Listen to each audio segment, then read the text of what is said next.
Morning everybody, welcome to this morning's Learn to Swim webinar and it's on respiratory conditions. Today we have myself, Ruth Edwards. I am Learn to Swim Manager for the South West. We have Elaine from the WRIGHT Foundation, Joel from the British Lung Foundation, and Penny, who is a Swim England Health and Wellbeing Team Manager.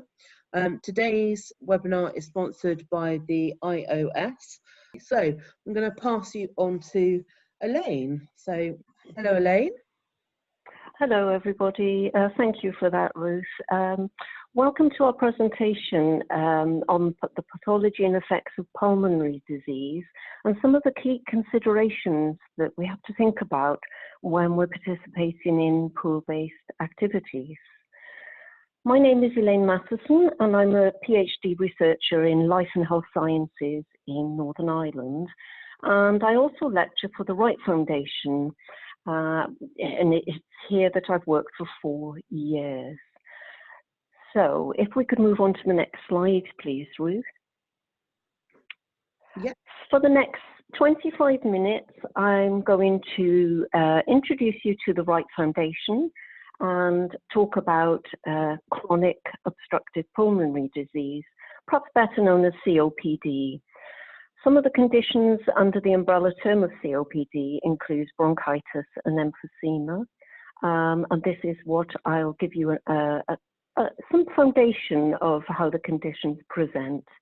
We'll also look at asthma, cystic fibrosis, and then finally have a look at some of the key considerations in the pool. Okay, next. Okay then, so first of all, I want to introduce you to the WRIGHT Foundation, where I've had the privilege to work for 4 years here. The WRIGHT Foundation CIC, which is a community interest company, is a not-for-profit company, and it's the UK's leading training provider in exercise referrals and specialist conditions. At the end of this presentation, I'm going to introduce you to some of our specialist courses that you might want to consider, perhaps getting a few more qualifications or some CPD points, which always looks good on your CVs. Okay, first of all then, we're going to look at COPD. And on this slide, you'll see the word etiology. Now that just means the cause of, but it looks quite a little bit more sort of academic, doesn't it, the word etiology there. And this is the type of these words you might see when you're looking at the literature. So we're just going to look at the cause of COPD. And of course, as I said, COPD is an umbrella term which encompasses chronic bronchitis and emphysema. So the main cause of COPD is smoking. And 90% of people with COPD are usually smokers or ex-smokers. 10%, approximately 10%, is caused by air pollution. So not everyone with COPD have been a smoker. It could be from other pollutants in the air. It can present very young. So it's not just the elderly that may have COPD. We've known people in the late 30s to 40s. And for a smoker, if, for example, they're pregnant, this can cause premature delivery and also if birth defects in the baby. Another cause of COPD is something that is called the alpha-1 antitrypsin deficit. Now that sounds a real clinical word, but if we just take it in layman's terms, it's an inherited disorder which can cause lung disease. And I'll talk a little bit more about that later. Okay, perhaps the next slide, please. So how can we manage COPD? Well, unfortunately, COPD is not reversible. It cannot be cured, but the symptoms can be managed. Now, in the UK, there are 1.2 million people who are diagnosed with COPD, and approximately 2 million out there that's undiagnosed. So that's quite a large total of 3 million in the UK living with COPD. As I said, it isn't reversible, But if somebody is diagnosed with COPD, it can be managed quite well. Next.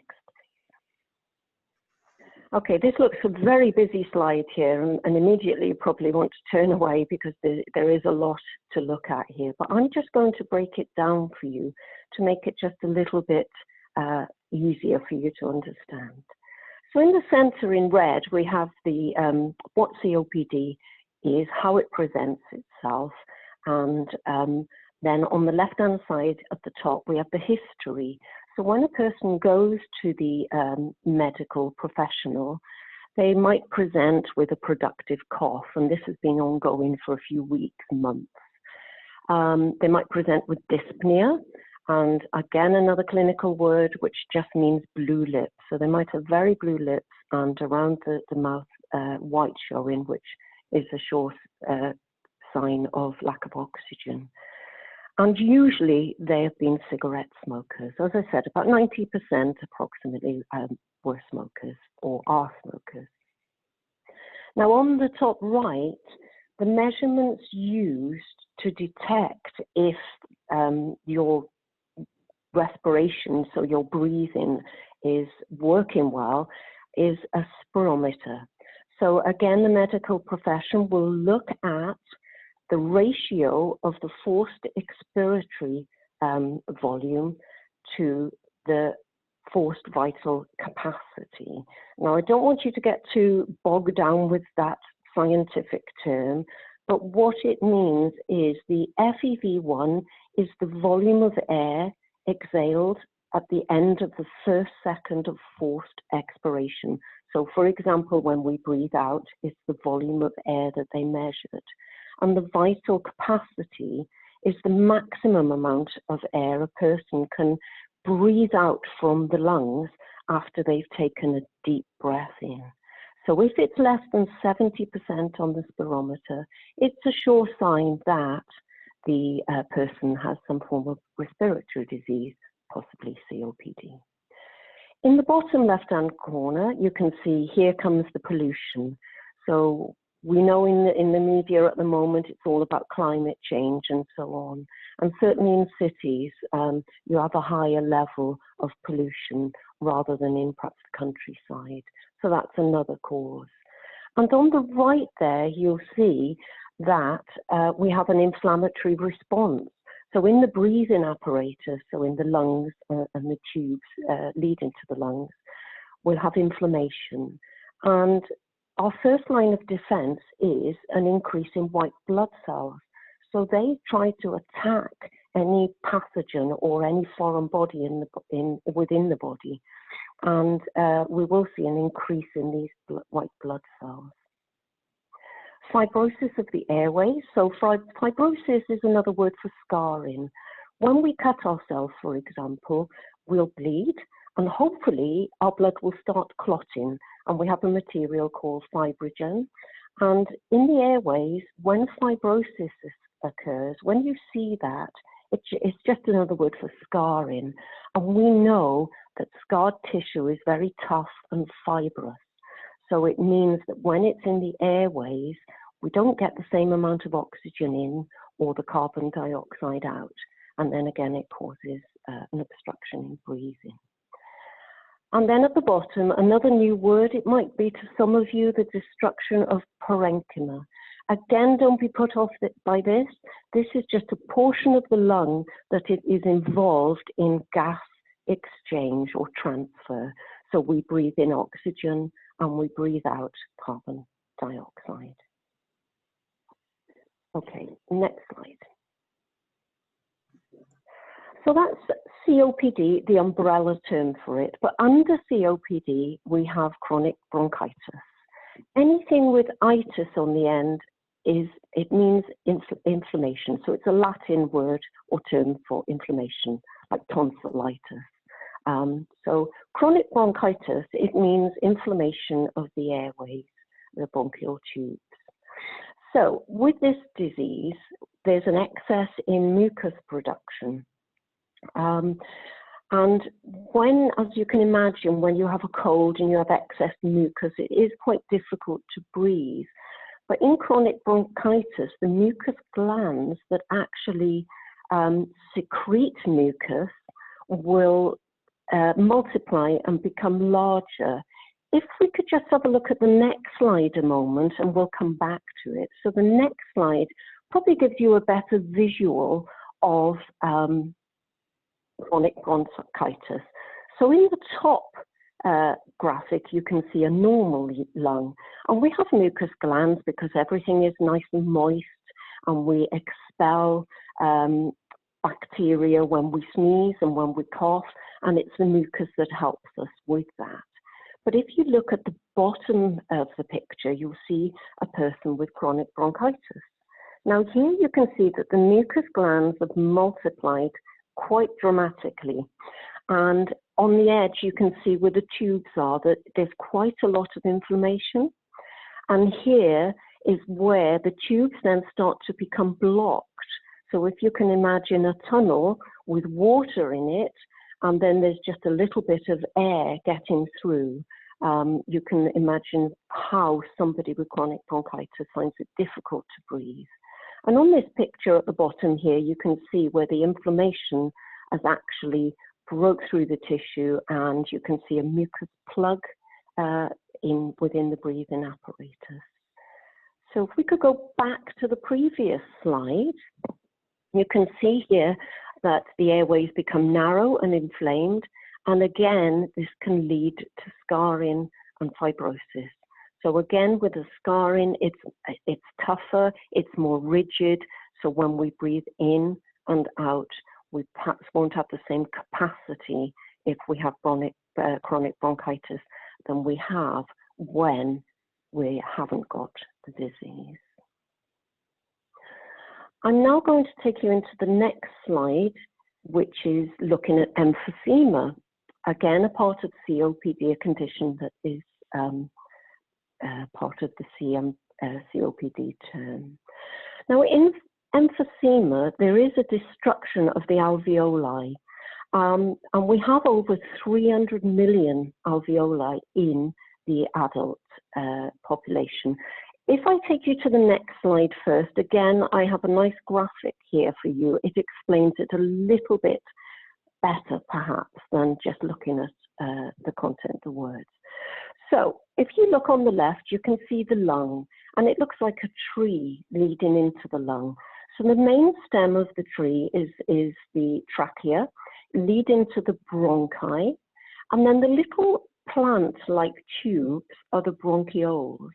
But on the end of these tubes are the alveoli, and this is where we have approximately 300 million plus in an adult.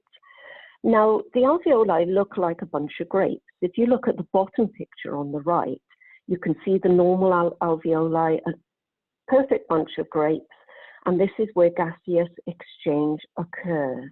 So, for example, when we breathe in oxygen, and we breathe out carbon dioxide, which is poisonous. If you look at the top picture, the alveoli with emphysema, you can see that then the gaseous exchange is not contained within their little compartments. So when a person breathes in, they don't find it difficult to breathe in, but for them, breathing out is very difficult. So they can't expel that carbon dioxide in the same way a healthy person can with healthy lungs. So this is where the difficulty arises with their breathing problem. I'm going to take you back to the previous slide now, so we can just have a look at some other impaired breathing components of emphysema. So we have loss of lung elasticity, and that means the lungs, they don't stretch as well as they should do because of the scarring and the fibrosis in the lung. Of course, it impairs the gas transfer, talking about oxygen in, carbon dioxide out, and obstructs the airways. Now, there's another word that we haven't come across, and it's trypsin. Trypsin is an enzyme that actually destroys the tissues in the lung. And when a person smokes, it can potentially trigger the release of trypsin, which can destroy the tissue. And this is where our antitrypsin comes in. Normally, an antitrypsin would fight the trypsin, which destroys the lung. But when we have alpha-1 antitrypsin deficiency, it means we haven't got that antitrypsin to fight the trypsin that will destroy the lung tissue. And that's another cause of COPD. I hope you're keeping up with me and you're not falling asleep, because it's a lot to take in, but I can answer any questions at the end of the presentation. So now I'm going to move on to the next slide, which is about asthma, chronic asthma. Approximately 5.4 million people in the UK are treated for asthma, and this equates to 1 in 11 adults and 1 in 12 children. And as you can see here, with somebody with asthma, it's not very nice at all. You can see the tube is nice and open there, and that has basic inflammation in, but you can see that the tube on the top right still has an airway, albeit looking very red and swollen. If we look at the bottom of the slide there, on the bottom right, you can see that somebody with chronic asthma having an asthma attack, the tube is nearly closed. Now, on our pulmonary rehabilitation course with the WRIGHT Foundation, we actually do an exercise called the 6-minute walk. And we ask you, if you want to, if you choose to do this 6-minute walk with a straw in your mouth and a clip on your nose, to give you an idea of what somebody with chronic asthma feels like when they're trying to exercise. It's not very pleasant. But it gives you a true understanding of what somebody feels like with asthma. Now, asthma was under the umbrella term of COPD, but now it's actually a separate condition in its own right, not under the umbrella term, because asthma can be reversed. As you know, somebody with asthma, or perhaps you don't know, they might take an inhaler, and they can inhale, and hopefully the tubes will dilate. But with asthma, we just have to be careful of somebody having a decreased exercise intolerance. If you look at the next slide, perhaps a little bit clearer, again, you can see a normal breathing tube. The mucus skin is there, the mucus, you have the muscle layer on the outside, but somebody with asthma, you can see that it's blocked, so you can't really get that oxygen in as easily as perhaps you might want to. Okay, so let's have a look at the difference, next slide, the difference between asthma and COPD. So asthma, as I mentioned, is a restrictive disease of the bronchial system. Now, the bronchioles were those little tree-like stems leading to the alveoli, the bunch of grapes on the end of the stem. COPD is an obstructive lung disease and generally caused by external factors. And COPD is a systemic disease, so it affects the system, not just the area, a confined area. So it can affect multiple organs. And that's the difference between asthma, a restrictive disease, COPD, obstructive disease. I'm going to move on to the next slide now. Cystic fibrosis, I brought this into the presentation because it's very good to be aware of this condition. It is sometimes included in the umbrella term of COPD, and that's why I've included it. It may be that in the pool environment, we are unlikely to see people with cystic fibrosis due to the high infection and bacteria that they might gain because of their mucus production. So again, it affects their breathing. It can cause uncontrollable coughing due to the thickened mucus production. And of course, with the mucus production, if they can't expel that mucus as easily as we can when we sneeze or cough, it's a good habitat for bacteria to grow and multiply. And this is why they tend to get repeated infections. Inflammation is very high, and it causes the structure of the lungs to remodel themselves to try and get air through to the body. Pulmonary hypertension, so this, I think everybody will have heard of high blood pressure. Pulmonary hypertension is where there's high blood pressure in the pulmonary arteries. So these are the arteries that carry blood to the lungs. So instead of the high blood pressure to the heart, this is where we get pulmonary hypertension to the lungs. Anything hyper, as we know, is high, so high blood pressure. Okay, so let's look at the next slide and look at some of the key considerations in the pool. There are some potential triggers for asthma attacks. Generally, a person with asthma, though, they will still swim. As long as they have their inhalers with them, then it's absolutely fine for them to swim because they will know their own triggers. And these triggers are not for everyone. They're just a broad, generalized concept for the people with asthma. So when we're in the pool, I don't know if anybody's been swimming in the pool and somebody comes in with perfume. It's very exaggerated in the pool. You can actually taste it when you're swimming. This could be a potential trigger for asthma attack. And then, of course, chemicals in the pool, so perhaps chlorine. Some people might have allergies to the chlorine or the chemicals, and the smell, again, could cause an asthma attack. There are some pools that we have salt water pools, which probably are much better for people with asthma due to the lack of chemicals in there. Another consideration we might have, apart from the cleaning products, which we smell all the time when we have people cleaning pools, is anxiety. Now, if somebody's going for swimming lessons, or I suppose any form of exercise, they might be a little bit anxious, and they might not show it as such, but it could be that anxiety causes them to have perhaps a panic attack or some kind of asthma attack. Generally, we don't tend to see that, but it's just something for you to be aware of, because everything leads then to hypoxia, which of course just means lack of oxygen. So hypo is another term for low and means low oxygen.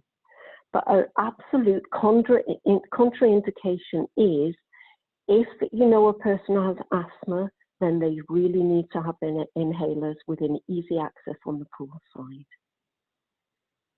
Okay, some other key considerations on the next slide are pool temperature. Now, if a pool is too cold, it can cause vasoconstriction, which means that everything constricts in the water. I'm sure if you've been in a cold pool, you feel that you shiver, or your breathing apparatus will constrict, as will your blood vessels, to try and keep the heart working harder to keep you warm.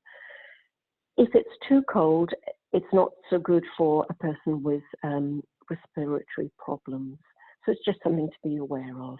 And if it's too warm, even though we're in water, we might think that we don't sweat, but you can actually sweat within the water, and it can cause dehydration after a long period of time. So it's always wise to encourage them to have a bottle of water, perhaps at the end of the pool, to keep hydrated so that they don't become dizzy.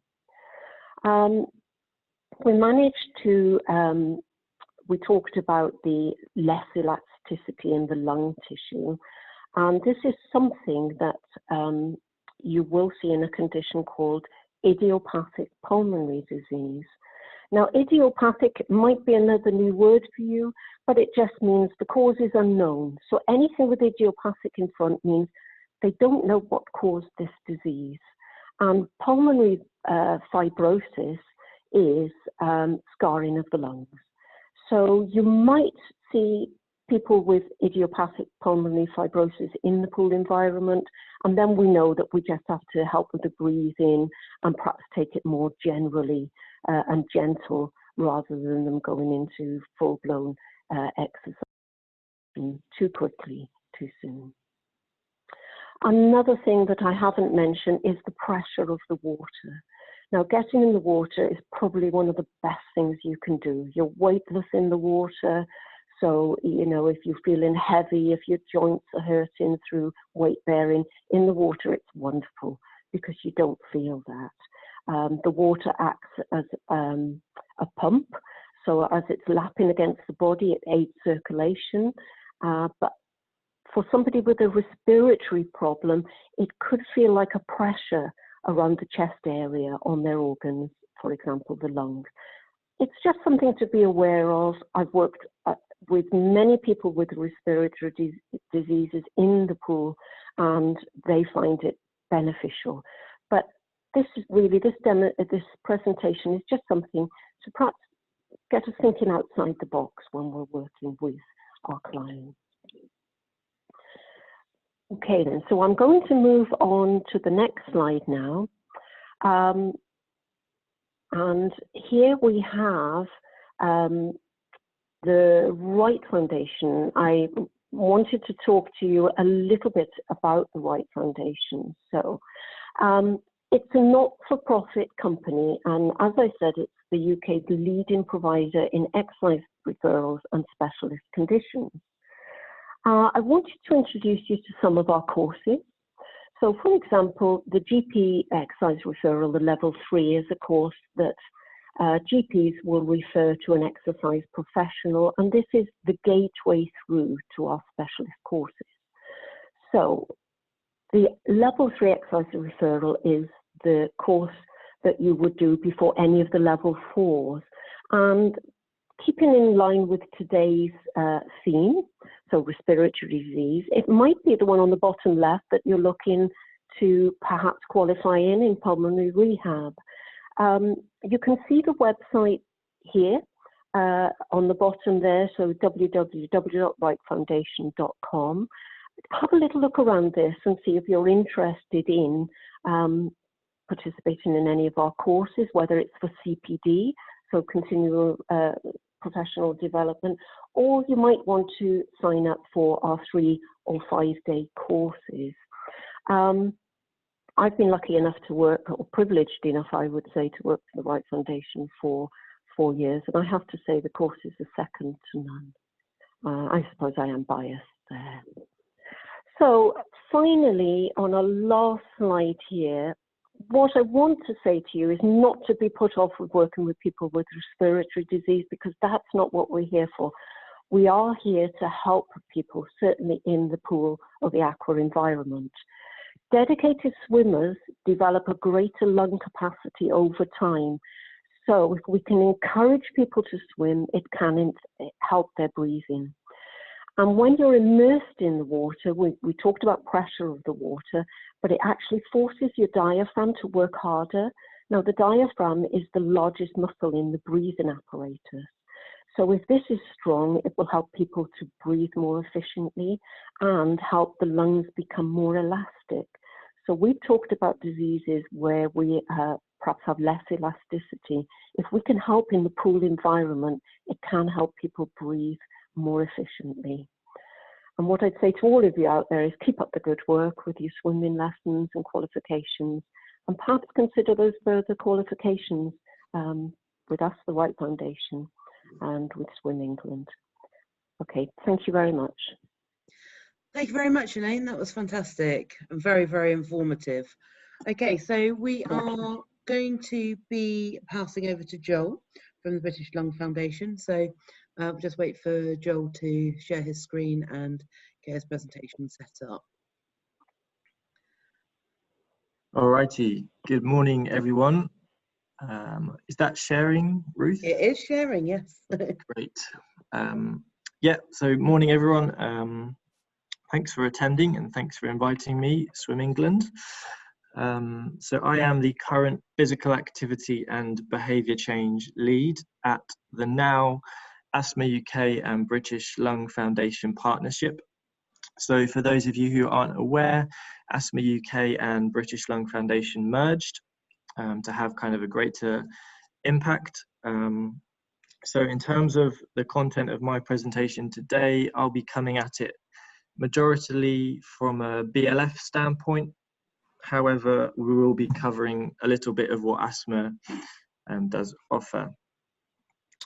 So where we're headed today, first of all, to kind of carry on from some of what Elaine presented.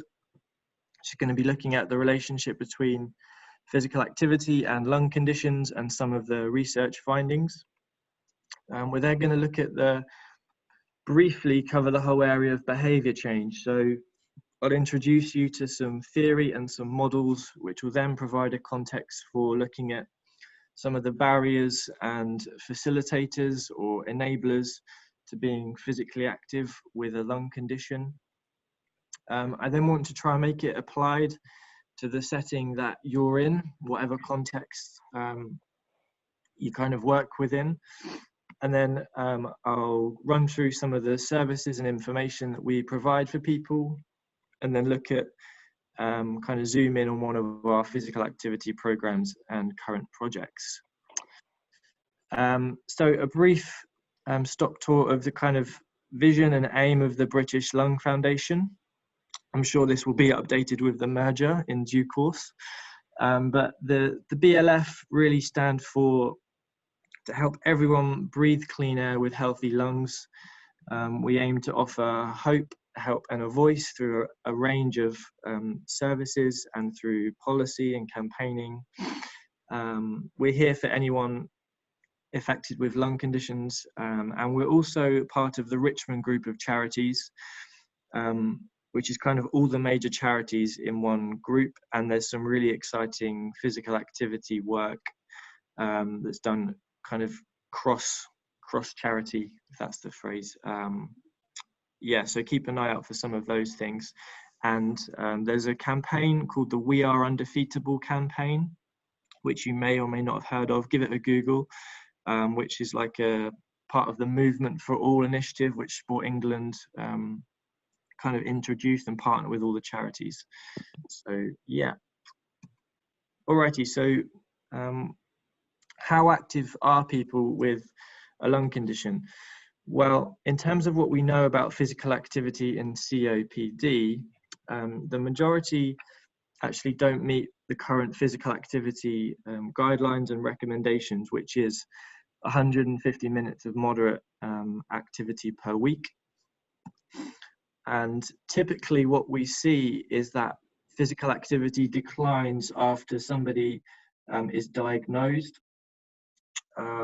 This can be due to a range of barriers and factors, which we'll cover a bit later. But also people with CPD generally have lower daily levels of physical activity compared to the general population, and also other chronic diseases such as rheumatoid arthritis and type 2 diabetes. Even with kind of things like walking, research has showed that people tend to walk less at a lower intensity. And then if we were to look at another condition like bronchiectasis, one research study has shown that only 11% of the population in that study met the current guidelines. They also looked in that study about how ready people were to become active, and 20% of the people were in the kind of preparation phase, so they were thinking about being active, whereas only 3% of people were in the action phase, meaning that they are actually being active. So another study has showed that people again seem to walk less than healthy controls environments. And pulmonary rehab is a physical activity program, also throwing in a bit of kind of lifestyle and nutrition advice, which is for people with lung conditions. And even with that, there is an issue around the kind of long-term sustained physical activity behavior change that is needed. So there's a lot of opportunity basically that we can do, that you can do in your environment and context to encourage and promote physical activity. So what are some of the benefits? This is just kind of a snapshot, but typically being active can have multiple benefits for people living with chronic respiratory disease, including improved muscular strength, increased level of physical conditioning, improved quality of life, but also reducing the relative risk of dying, of mortality, It helps offset the decline in lung function, can reduce breathlessness, and also healthcare utilization and the risk of other comorbidities. So we're now going to look at just a couple of behavior change models and theories. If you're interested, I definitely recommend doing some more digging into them. So firstly, this is from the trans-theoretical model and the stages of change function, which basically is really useful to think through the processes that someone goes through when they become more active. Or let's take swimming as the kind of example for this. So before someone starts swimming, the likelihood is they are, you know, going to be contemplating starting swimming, and then they would move from preparing to then action to then perhaps maintaining that over time. But at any point there, they could relapse, so fall back into what they were doing prior to swimming. So this is a really nice model for thinking kind of where people are at on their journey, if you like. And, you know, it makes it a lot more real when you start to think about your own kind of physical activity or swimming behavior. You know, it's easy to get in a routine sometimes, and then you can relapse. So I guess my question would be to think through the people that you interact with, that you're involved with, and think through where on this diagram they're at, and then start to think through why are they at that stage, what has helped them, what holds them back. So it's just a useful kind of point of reference, I find, but it doesn't necessarily help explain why, the whys of behavior. So why people perhaps go swimming regularly or don't go swimming regularly. So to do that and help understand that, I want to present another model called the COM-B model. The COM stands for capability, opportunity, and motivation, and the B is for behavior. So this is such a comprehensive and inclusive framework for understanding how behavior change and behavior works. It's really interesting to think through and ask the question, what needs to change? So I'll just run through this briefly. Capability is both psychological, so having knowledge, understanding about something.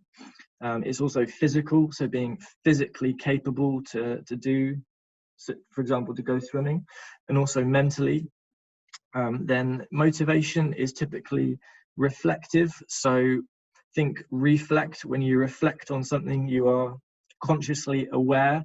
So it's the kind of plans, evaluations, beliefs, intentions, attitudes that we have when we come to think about swimming, for example.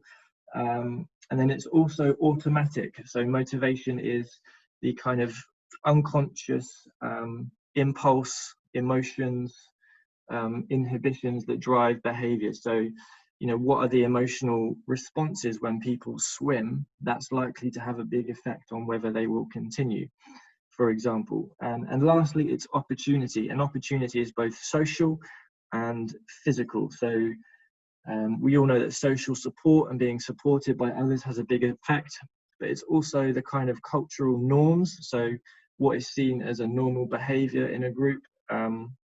It's also the influences that healthcare professionals, that swim instructors can have. And it's also physical, so the time, the opportunity, the resources, the accessibility, the way that the environment is designed. So there are so many things within this that help influence behavior.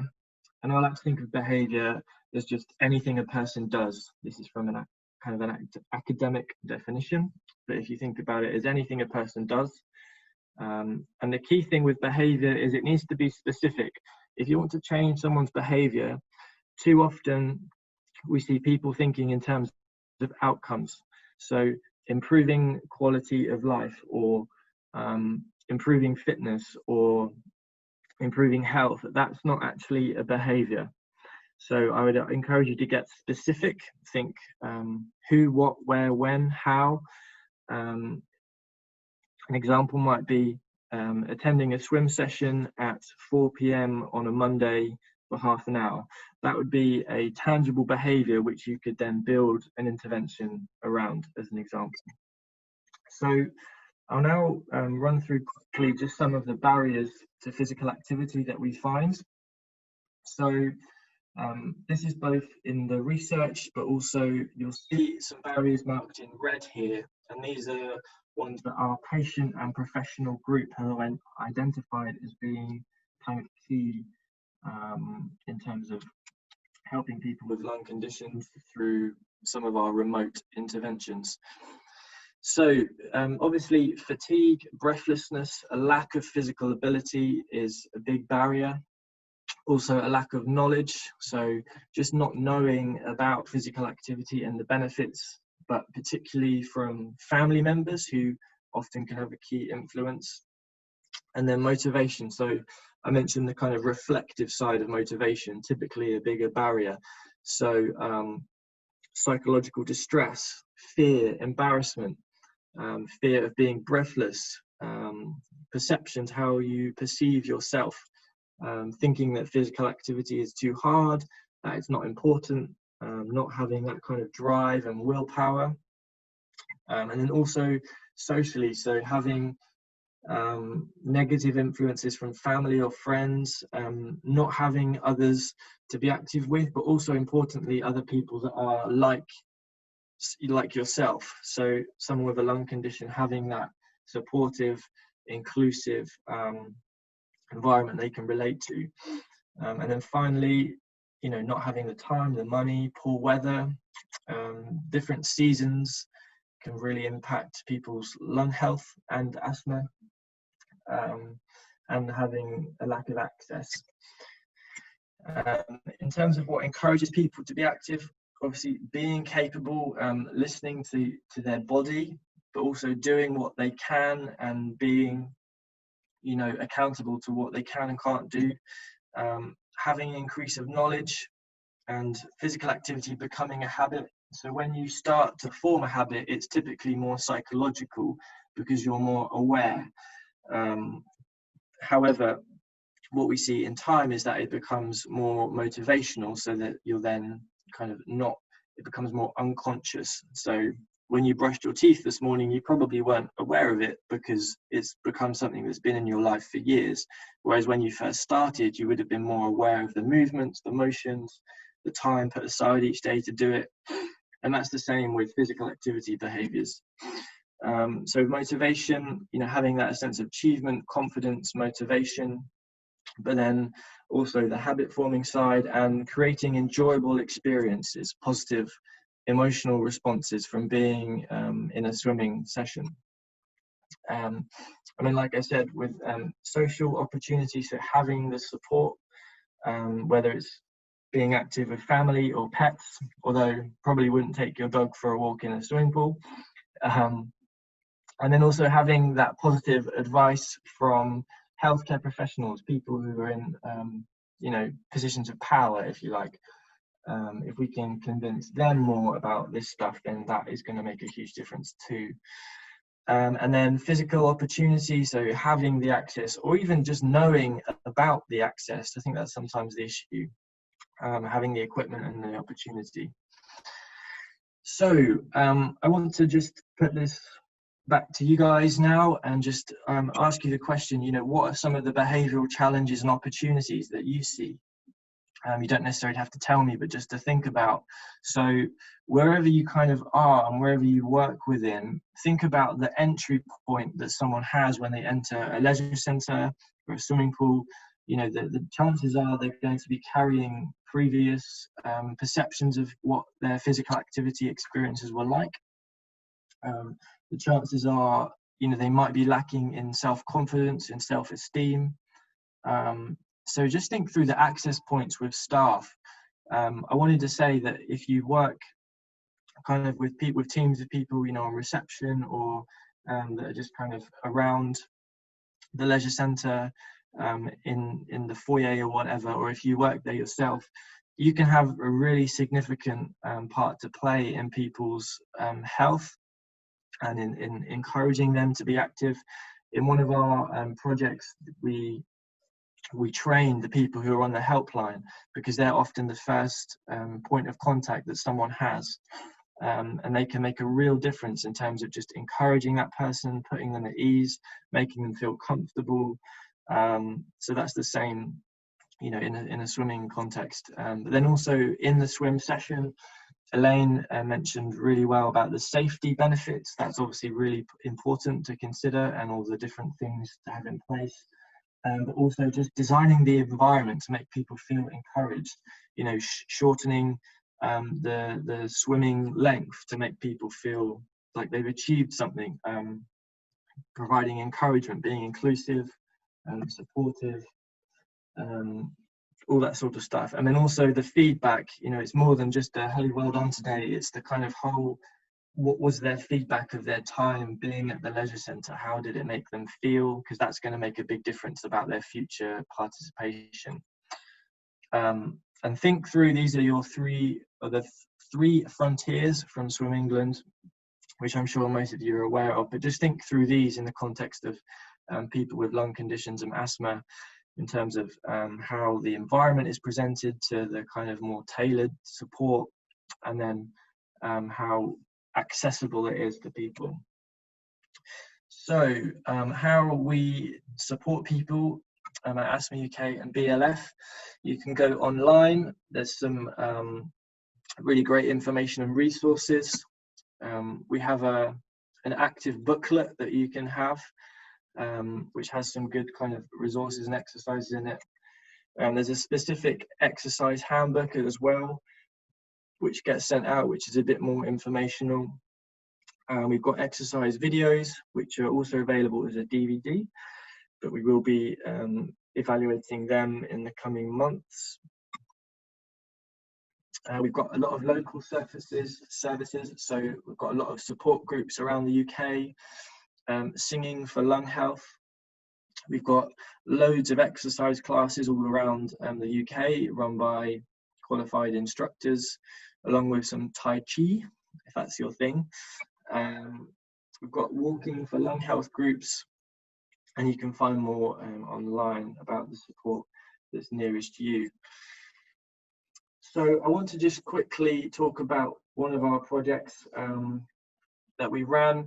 This is the behaviour change wheel, and you'll notice the combi model is at the centre there, which is really, the behaviour change wheel is a systematic and step-by-step process to designing and implementing behaviour change interventions.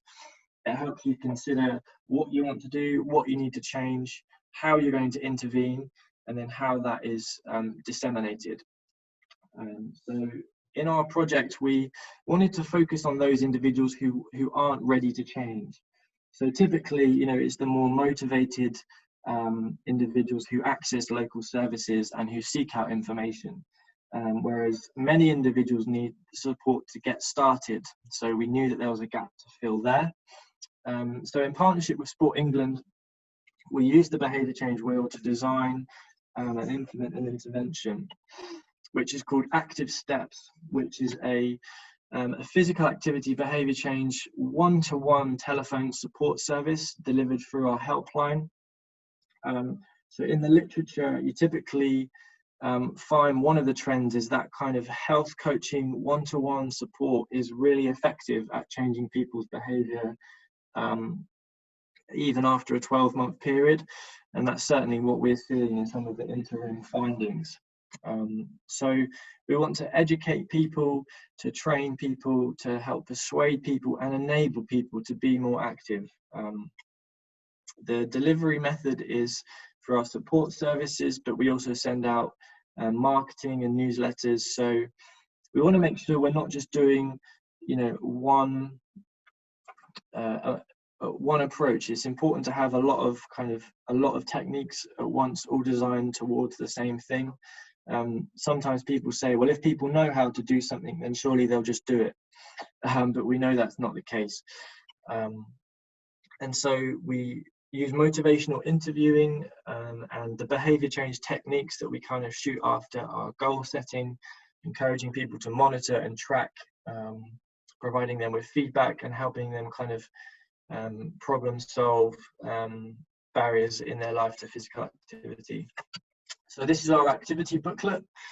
So you'll see there, how can I be more active?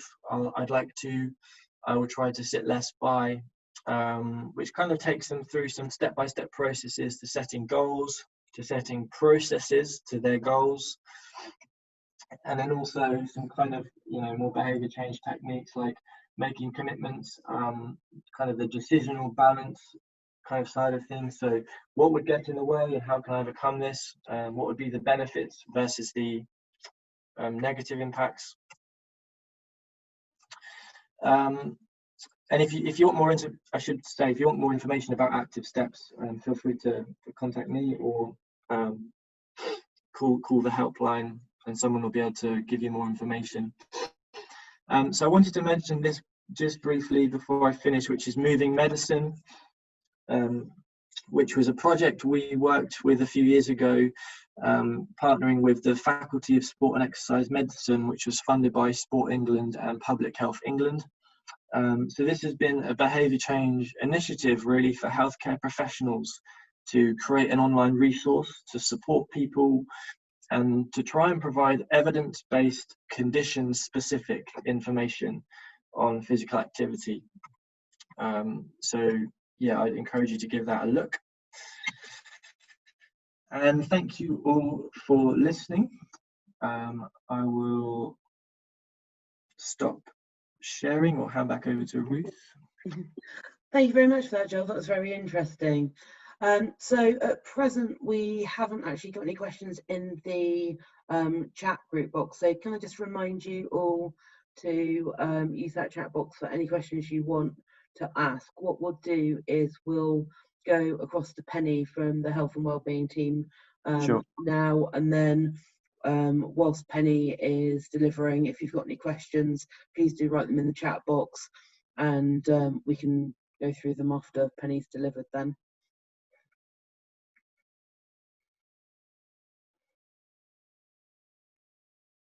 Sorry, just hang on a second. I'm just sharing my screen now.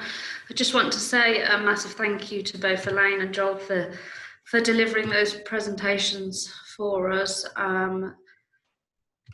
Hopefully you all found it insightful, and this follows on quite nicely from what they've both discussed.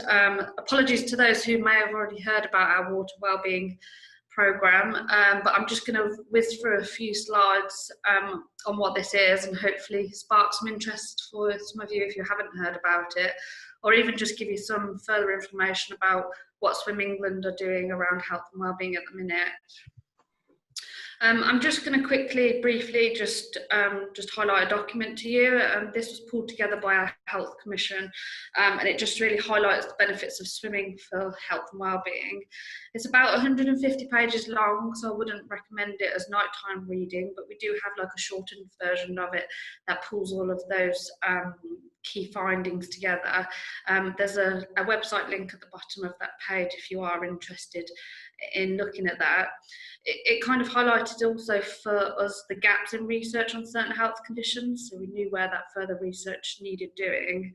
I mean, it's good to know about, especially if you're going to be putting funding applications, bids in, stuff like that, and you just need the insight. Joel has already touched on the 3 frontier model, so thank you for that, Joel. But for those that haven't seen it, this is our 3 frontier model. If you work closely with Swim England, you probably have seen this before. It's all based around insight and research, and it just ensures that our projects and programs are structured so they take into account a number of different factors that bring not only new audiences to the pool, but also retain existing audiences. So I'll just discuss quickly what the 3 frontiers are. So frontier 1 is around increasing swimming's visibility and relevance. So this is things like promotions and marketing and making sure that the key messages around being in the water are out there. Frontier 2 is the actual environment itself. So again, I know Joel touched on those initial interactions with people and how they can influence in terms of behaviour change. So this is the environment right through from like the car park to the changing room, making sure that when someone does come into a leisure facility, they have a positive experience from the start. And then frontier 3 is tailoring the swimming offer to different needs. So that's really making sure that there's something in the water for everyone, there's something that's going to keep them in the water. I'm talking about the 3 frontiers because this really has been used as a basis to develop our water wellbeing programme, which is on this slide. So it's made up of a variety of different components, and the aim of it was to support leisure centres to become more accessible for people with long-term health conditions. So on this diagram here, you can see all the different components that do make up the water wellbeing programme. The way we've worked with sites in the past is that they've kind of pick and choose the bits that work for them. So it's not like a process that you have to follow. It's more of a, well, what's going to work best for your leisure facility, and then working with Swim England on how we kind of integrate that. So the first step around water wellbeing is reviewing the site opportunities and then action planning. So sitting down with someone from our team and looking at the site as a whole, where the site's at, what kind of partnerships you've got, and then developing an action plan from there, and that will then determine what level of support you need from our team. We've developed some training on inclusive customer service. So I think we recognise that everyone in the site needs to have that good level of customer service to ensure that people remain and we retain people at the site. So this is currently delivered face-to-face by our team. It's free, it's offered for free. It's about 2.5–3 hours long. And it just gives staff members knowledge and confidence to kind of give support and advice to people with long-term health conditions, and just have that empathy and understanding. So if someone did come into a reception area and they were taking a little bit longer, I don't know, to get their money out, that they're not just thinking, oh, will this person hurry up, but having that empathy and understanding that actually, just because you can't see a long-term health condition, you don't know what people are sort of dealing with behind closed doors.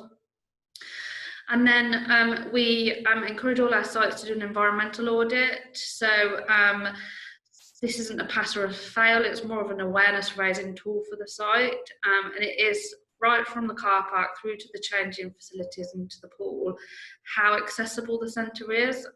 There's all different sections to it, and the site just need to score themselves on where they kind of fit into that, and then it's reviewed after. And we're not asking centres to knock their leisure facilities down and rebuild them. It is more awareness raising that if we know the signage is quite small or it's unclear where people go from reception, that the staff are aware of that and they tell people as they're coming into the facility, you know, we are aware that the signage is quite small, do you need any extra support, that sort of thing. And then Frontier 3, which is what's actually happening in the water. So we've currently got 4 different elements that we're working with sites on. The first one is pool pods. So we've received some funding from the London Marathon Charitable Trust to put pool pods into leisure facilities. If you haven't seen a pool pod, it's a more accessible way to get into the water and saves an individual's dignity as opposed to getting into a hoist. And they can operate the pool pod by themselves. So I think it's all remote control based. So someone could wheel themselves into the pool pod, operate it themselves, get into the water, and then they can get out of the water on themselves as well. So it just saves having to ask for help. Like I say, it saves a bit of dignity. And as part of that funding, so we've funded 20 pool pods across the country so far, and they've received marketing materials and then training and manuals to help support with the usage of that. The next element we're working with in the water is around GP referrals, so exercise referral programs. We've developed some training for level 3 GP referral instructors called Aquatic Activity for Health. And this has been designed in partnership with the Aquatic Therapy Association of Chartered Physiotherapists. They receive that training. It's about 2 days long. There's elements that happen in the water, and then there's classroom-based elements to the training as well, and it is delivered by physiotherapists from the ATACP as well. And that just gives those level 3 instructors the knowledge and confidence to prescribe water-based activities to people with long-term health conditions when they're coming through a GP referral program. And then on the back of that, they'll receive exercise cards that they can take away with them, and then use those when they're putting together personalised programs for individuals.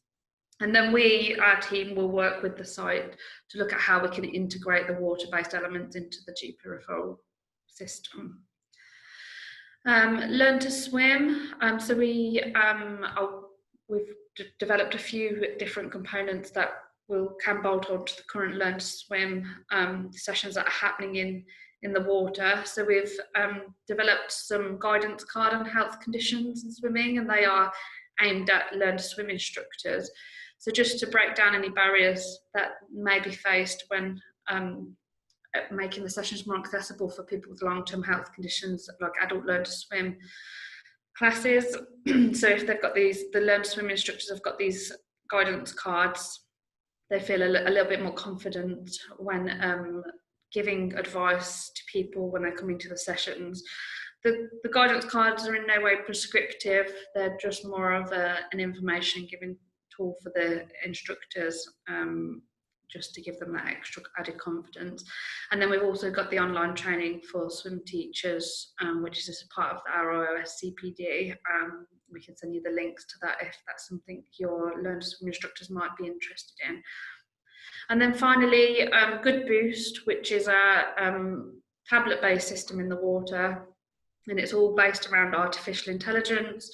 So an individual who is referred onto a Good Boost program will complete like an initial consultation form through the tablet, and each individual will then, the artificial intelligence will then develop an individualised program for that individual based on the feedback from the consultation form. We've got a few across the country that are up and running, so if you did want further information about that, we can give it, but they receive our training and support from Good Boost, and then all the equipment and access to the software as well. All our water wellbeing sites have ongoing support from Swim England. We offer like support with recruitment and marketing, and then we've got further training such as these webinars which we're putting on different health conditions to help upskill staff within the leisure facility. And then we're currently in planning for our next Learn and Share Day, but getting all the leisure centres across the country together that are delivering water wellbeing to share best practice. So they're all on offer and they're free to attend. And then data collection, so sharing best practice on data collection as well. There's just a little bit more of information here about Good Boost, a few pictures of it in action, because we are aware it's a quite new thing, so not everyone has seen how it's used, but there's a YouTube video there as well if you are interested in clicking the link and having a look at it in practice. There's some of the barriers to land exercise that someone might have, and using Good Boost might help eliminate some of those in the water. We're working with a range of different partners on our water wellbeing programme, so they're just a few, and we're continually adding to that list. And then this is just an example of a pathway how it could potentially work, particularly around a GP referral. So the patient's referred, they come in, have an initial consultation at site level, and then they're signposted to an appropriate activity. So at the minute, a lot of people are signposted to land-based activity, and what we want to do is try and integrate aquatic activity into that GP referral process, and then have all the options that fall underneath that. So that was kind of a whistle-stop tour. If you do have any questions, then please pop them into the chat box. And if you are interested in taking this further or having further discussions with our team about this, then please email us. I don't think the email's on there, but it's just health@swimming.org. If you email that email address, then someone should get back to you. Thank you. That's brilliant. Thank you very much, Penny. We do have a couple of questions which have come through, or comments, so I'll just go through those now. So the first one is from Catherine. So swimming is obviously the water-based activity mentioned most here, but what are the potential benefits and risks associated with other pool-based activities for clients with long-term respiratory issues? I'm thinking not only about aqua aerobics, but also simple things like walking in the water. So I'll just unmute you, Elaine. So. Hi, yes, thank you for that, Catherine. Thank you, Ruth. Can you believe it? I've actually been able to log into this now. Catherine, I would not be concerned. Walking in the water is an excellent form of exercise. As long as your clients are comfortable and you're monitoring them, there's absolutely no reason why they shouldn't walk in the water. Because one thing that happens with respiratory disease is muscle wastage, and anything you do in the pool is at least 12 times harder than you can do on land. So as we all know, if you've tried to run in a pool, it's so much harder than actually trying to run on land. So walking in the water is an excellent form of exercise because you're toning up everything, the legs, the arms, the core, and especially, you know, building up that lung capacity. So I would encourage it because obviously you're working with these people, so you're monitoring them all the way. And of course, Swim England and the swim instructors, certainly if there's a leisure pool, there are always swim instructors that are very well trained to help in that situation, if anything did, unfortunately, you know, happen. But no, definitely encourage walking in the water. It's something we all should do, really, if we had the opportunity. Fantastic. We've also had just a comment really from Jane Eckott. We've had quite a few referred from pulmonary rehab dry side classes to our Hydra Health aquatic activity sessions, and they do really well. Plenty of opportunity to recover between the classes and travelling around, and great opportunity for social interaction afterwards. Okay, for me, Ruth, yeah? Yeah. Okay, now this is really interesting because the current research that I'm actually doing with people and physical activity, and it's not just physical activity, it's actually with sedentary people who have no physical activity at all. I've interviewed quite a few participants, and what's coming out of the actual data is the conclusions are that most of them go for the social side of it. And if they are referred for the physical side, so they're referred for the disease that they have or the condition they have, once they embark on a program, it's the social side that keeps them going. It's the cups of teas afterwards, the coffee, the chit chat. And what's come out of my research is it's quite touching, actually. In one leisure centre that I interviewed the participants, they said we're just like one big family, and wherever the family goes, we follow. So the social side is just as important as that physical side, because as we all know, if we feel happy and more confident, we're more likely to engage with other people. So definitely keep up the good work there. That's brilliant, Jane. Brilliant. Right, so that's all for the questions that we've had come through. So Ruth, oh, yeah. could I just add something to one of the Catherine's point about the different kind of water, other exercises? Just to say, like, it's really important, particularly with behavioural change, and when trying to move someone from point A to B, for example, or encouraging that regular participation in classes, to not take a one-size-fits-all approach. I see that all the time, where people find research in one area and then they just assume it naturally crosses over and it's going to make a difference in another area. And sometimes there is things you can draw out, but it's really important to look at your own context and almost, you know, be encouraged to do research yourself, even if it's not a publication, but even if it's asking people, you know, getting their feedback about how to improve. I know it's kind of quite intuitive thing to say, but that thinking can really help. And then also provide that education to people like Swim England, who can then, you know, share that insight across to other sites, who can then do their own kind of surveys and feedback, etc. Brilliant. Yes, definitely. Brilliant point. Excellent. So, Elaine, anything else to add? Are you happy? No, I think that's fine. I think that's very true what Joel just said, because one thing we encourage on our courses at the WRIGHT Foundation is, on all the courses, is it's not one size fits all. It's tailored to the person, because they all come with their conditions. They come with something that we call comorbidity, so they might come with diabetes, but then they'll also have pulmonary disease, they might have heart disease, and so on. So it's something that when you're working with these clients that you will have, I'm sure that you will have done, is screen them to find out what it is, what their needs are, and then you give them a program specifically for them. And I'm sure that's something that Swim in England would do, mandatory as part of it. So good point to bring up, definitely, Joel. Excellent, thank you ever so much. No, nothing more. I could talk all day about this because it's very interesting, but I think I'll cut off, Ruth, otherwise you'll be delayed. Okay, thank you everyone. So, thank you very much. Just for me to say thank you very much to Elaine, Joel and Penny for presenting today. Really helpful to have all of that really vital information, which I'm sure will hopefully start to impact on your provision as well.